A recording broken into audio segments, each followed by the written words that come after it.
നമസ്കാരം. വിശുദ്ധ ബൈബിളിൽ പ്രതിപാദിച്ചിട്ടുള്ള ദാനിയേലിനെ പറ്റിയുള്ള ചില വിവരങ്ങൾ നിങ്ങളുമായി പങ്കുവെക്കുന്നു.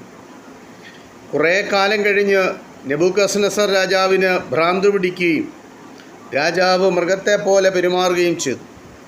7 വർഷം കഴിഞ്ഞ് അവൻ സുഖം പ്രാപിക്കുകയും അത്യുന്നതനായ ദൈവം തന്നെയാണ് സത്യദൈവമെന്ന് അംഗീകരിക്കുകയും ചെയ്തു. അവൻ മരിച്ചപ്പോൾ അവൻ്റെ മകൻ ബെൽഷസ്സർ രാജാവായി. ഒരു രാത്രിയിൽ ബെൽഷസ്സർ രാജാവ് 1000 പ്രധാനികളെ വിരുന്നിന് വിളിച്ചു. സ്വർണവും വെള്ളിയും കൊണ്ടുള്ള പാത്രങ്ങൾ കൊണ്ടുവരുവാൻ രാജാവ് ഉത്തരവിട്ടു. യെരുശലേം ദേവാലയത്തിൽ നിന്ന് അവൻ്റെ അപ്പനായ നെബൂഖദ്നേസർ കൊണ്ടുവന്നതായിരുന്നു ആ പാത്രങ്ങൾ.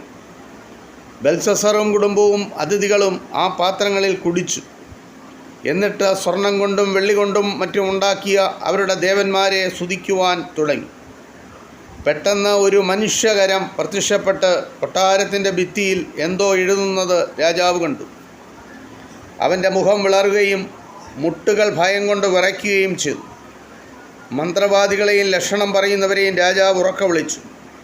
അവർ വന്നപ്പോൾ അവൻ പറഞ്ഞു, ഈ എഴുത്ത് വായിച്ചതിൻ്റെ അർത്ഥം എന്നോട് പറയുന്നവനെ ഞാൻ രാജവസ്ത്രം ധരിപ്പിക്കും. അവൻ്റെ കഴുത്തിൽ സ്വർണമാല അണിയിച്ച് രാജ്യത്തിലെ 3-ാമനാക്കും. എന്നാൽ അത് വായിക്കുവാനോ അർത്ഥം പറയുവാനോ ആർക്കും കഴിഞ്ഞില്ല.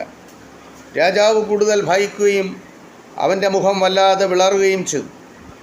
അവൻ്റെ ഉപദേശകന്മാർക്ക് എന്തു ചെയ്യണമെന്ന് അറിവില്ലായിരുന്നു. വിരുന്നുകാളിലെ ശബ്ദം കേട്ട് രാജാവിൻ്റെ അമ്മ അവനോട് സംസാരിക്കുവാൻ വന്നു. ആ അമ്മ പറഞ്ഞു, മഹാരാജാവെ, നിരാശപ്പെടുത്തുകയോ ഭയക്കുകയോ അരുത്. ദൈവിക ശക്തിയുള്ള ഒരു മനുഷ്യൻ നിൻ്റെ രാഷ്ട്രത്തിലുണ്ട്. നിൻ്റെ പിതാവ് രാജാവായിരുന്നപ്പോൾ ഈ മനുഷ്യൻ ജ്ഞാനവും വിവേകവും വെളിപ്പെടുത്തിയിട്ടുണ്ട്. അതുകൊണ്ട് നിൻ്റെ പിതാവായ നെബൂഖദ്നേസർ അവനെ മന്ത്രവാദികൾക്കും ലക്ഷണം പറയുന്നവർക്കും ജ്ഞാനികൾക്കും തലവനാക്കി. സ്വപ്നങ്ങളും നിഗൂഢമായവയും വ്യാഖ്യാനിക്കുന്നതിൽ അവൻ സമർത്ഥനാണ്. ദാനിയേൽ എന്ന ആ മനുഷ്യനെ വിളിപ്പിക്കുക. അവൻ ഇതിൻ്റെ എല്ലാം അർത്ഥം നിനക്ക് പറഞ്ഞു തരും. അപ്പോൾ തന്നെ ദാനിയേലിനെ രാജസന്നിധിയിൽ കൊണ്ടുവന്നു. എൻ്റെ പിതാവ് യഹൂദാ ദേശത്തു നിന്ന് കൊണ്ടുവന്ന ആകുന്നുവോ നീ? രാജാവ് അവനോട് ചോദിച്ചു. നിനക്ക് ദൈവിക ജ്ഞാനവും ശക്തിയുമുണ്ടെന്ന് ഞാൻ കേട്ടു.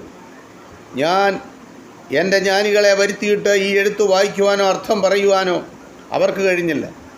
നിനക്ക് നിഗൂഢതകൾ വ്യാഖ്യാനിക്കുവാൻ കഴിയുമെന്ന് ഞാൻ ഇപ്പോൾ കേട്ടു.